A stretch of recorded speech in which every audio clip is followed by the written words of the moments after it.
ముందుగా విచ్చేసిన అందరికీ డార్లింగ్ చిత్ర బృందం తరఫున హార్టీ వెల్కమ్ అండి. మీడియా మిత్రులకు, మిగతా పాత్రికేయులకు, మా ఫోటోగ్రాఫర్ అన్నలకు అందరికీ కూడా వెల్కమ్. ఈ సినిమా నా సింగిల్ కార్డ్ సినిమా. 5 పాటలు, ఒక బిట్ సాంగ్ మొత్తం నేనే రాయడం జరిగింది. Thank you. ముఖ్యంగా వివేక్ సాగర్ గారి గురించి చెప్పుకోవాలి. మనిషి ఇంకా రాలేదా, వస్తుండా? కనపడడు కానీ గట్టిగా వినిపిస్తాడు. ఏ సినిమా చేసినా కూడా మనసు పెట్టి తనకంటూ ఒక ముద్ర వేసుకున్నటువంటి మంచి మ్యూజిక్ డైరెక్టర్, మా అందరికీ డార్లింగ్ మ్యూజిక్ డైరెక్టర్. మంచి ట్యూన్స్ ఇచ్చాడు. తన స్టైల్ వదులుకొని ఒక కల్లాసే కావచ్చు, తన స్టైల్లో ఉన్న ఈ రాహి కావచ్చు, మొన్న రిలీజ్ అయిన సున్ చెలియా కావచ్చు, ఇంకా ఇప్పుడు రేపు రాబోయే టార్చర్ అండ్ ఒక చిన్న బిట్ సాంగ్ కూడా, ఒక క్లైమాక్స్లో వచ్చే సాంగ్ కూడా ఉంది. అన్ని పాటలు కూడా అద్భుతంగా ఇచ్చాడు. అట్లాగే బీజిఎం కూడా అంతే అద్భుతంగా ఇస్తున్నాడు. ఎందుకంటే అశ్విన్ పిండేస్తాడు తెలుసు. డైరెక్టర్ గారి గురించి చెప్పుకోవాలి. అశ్విన్ గారు ఫస్ట్ కల్లాసే పాట కోసం నన్ను పిలిచారు. ఆ పాట నిజంగా ఒక చిన్న జామింగ్ సెక్షన్లో కూర్చొని అప్పటికప్పుడు అనుకొని 1 గంట 2 గంటల్లో పుట్టిన పాట అది.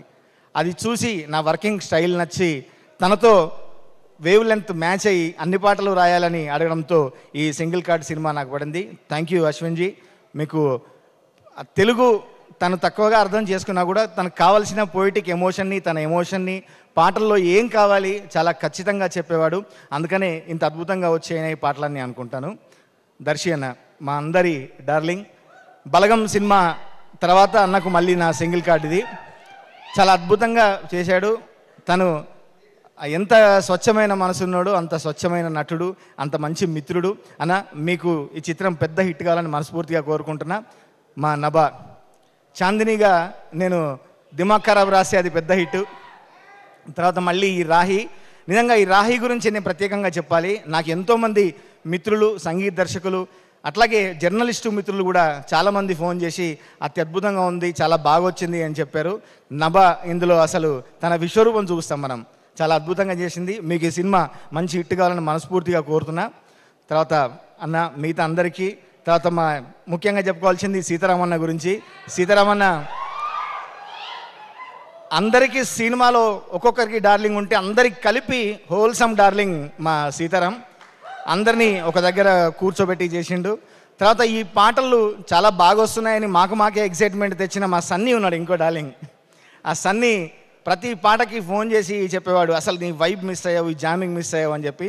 అట్లాంటి మంచి పాటలు వచ్చాయి. నాకు ఇచ్చినందుకు మరొకసారి ప్రొడ్యూసర్స్కి, నిరంజన్ రెడ్డి గారికి, చైతన్య గారికి ప్రత్యేకంగా ధన్యవాదాలు తెలియజేసుకుంటూ, మా డిఓపికి, హేమంత్కి, మిగతా అందరికీ ప్రత్యేక ధన్యవాదాలు. అశ్విన్జీ మన క్లైమాక్స్ పాట ఏమన్నా పాడొచ్చా లేకుంటే అది ఎందుకంటే నాకు బాగా మనసుకు నచ్చిన పాట. అన్ని పాటలు చాలా బాగా వచ్చినా కూడా ఈ రాహి మీరు విన్నారు కదా, నిన్ను నన్ను మోసి మోసి తన వళ్ళో దాచి దాచి ఈ భూమి అలసిపోయానందా, శ్వాసల్లో నిలిచి నిలిచి ప్రాణాలే పోసి పోసి ఈ గాలి విసిగిపోయానందా అని ప్రతి ఒక్కటి ఒక చిన్న మాటలో చెప్పే అవకాశం నాకు దొరికింది. క్లైమాక్స్లో ఒక మంచి సన్నివేశంలో వచ్చే పాట నాకు చాలా ఇష్టం. అది ఒక్కసారి అని. మిగతా పాటలన్నీ ఇంగ్లీషు, హిందీ పేర్లు కుదిరితే ఆ పాటకు మాత్రం ఒక్కసారి అని అచ్చ తెలుగు పదం కుదిరింది.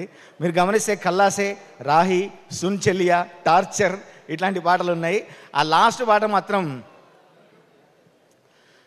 నిదురిస్తావోసారి కలలాగా రావే, చెప్పకనే తెల్లారై జారి కరిగిపోయావే, ఎదురొస్తావోసారి రాదారై రావే, చెంపలపై కన్నీరై జారిపోయావే, ఓసారి ఒకసారి నిన్ను చూడాలమ్మా, కడసారి సెలవంటూ నిన్ను పంపాలమ్మా, ఈ పిచ్చి ఏందంటూ నువ్వు నవ్వాలిలే,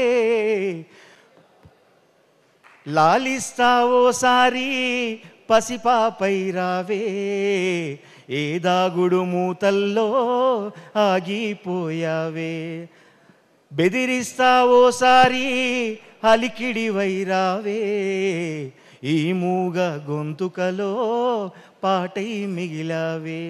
థ్యాంక్ యూ సో మచ్.